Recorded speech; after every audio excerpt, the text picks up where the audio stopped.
औज़ुबिल्लाहिमिनश्शैतानिर्रजीम बिस्मिल्लाहिर्रहमानिर्रहीम। मां आहियां मोहम्मद सुलेमान आरी जो। अॼु 1 मई 2025 जो ॾियारो आहे ऐं अॼु असांजो मौज़ू आहे नंढड़ी मस्जिद ठारे वहण वारी। हीअ मस्जिद ॻोठ ख़ैर मोहम्मद आरीज़ा जे पाड़े ठारे वहण में रोड जे वेझो मौजूदु हुअण जे करे हिन मस्जिद खे ठारे वहण वारी नंढड़ी मस्जिद सॾियो वञे थो। हीअ मस्जिद हींअर रफ़ीक अहमद आरी जे घर जे लॻ मौजूदु आहे। आगाटे ज़माने में हीअ जॻह ठारो वहण जे वॾेरे अब्दुर्रहमान आरी जे सिंजीअ वारी वरी ओताक हूंदी हुई।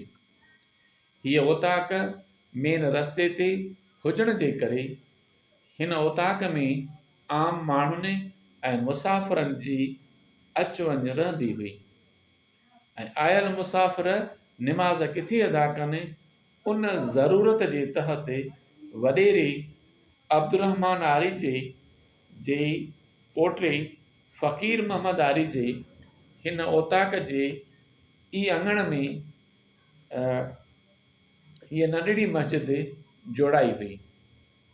हिन मस्जिद जी ॿीहर अॾावत सैयद अता मोहम्मद शाह पूरे ॻोठ मां चंदो कठो करे कराई हुई।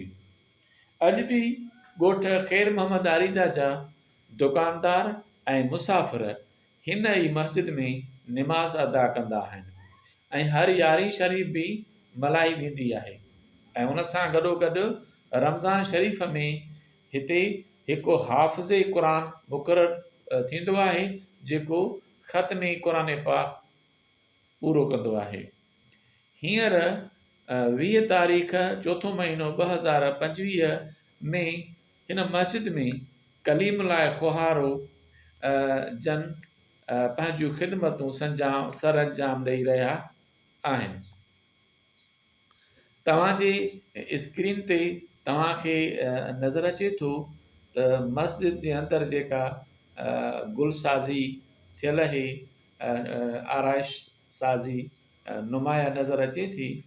ही आहे हिन मस्जिद जो जेको अंदरियों ॾेख आहे, अंदरियों नज़ारो आहे ऐं हेठि जिते निमाज़ पढ़ी वेंदी आहे उते बि तमामु बहितरीनु ऐं क्वालिटी वारा जेको आहे सो इहे कालीन विछायल आहिनि ऐं अल्हम्दुलिल्लाह माशाअल्लाह हुनजी जेकी छत बि आहे उहा तमामु बहितर आहे। हीउ हुनजो ॿाहिरियों व्यू आहे हिन मस्जिद जे मेन गेट जो ऐं तमामु नंढड़ी पिचकड़ी मस्जिद आहे। जज़ाकल्ला।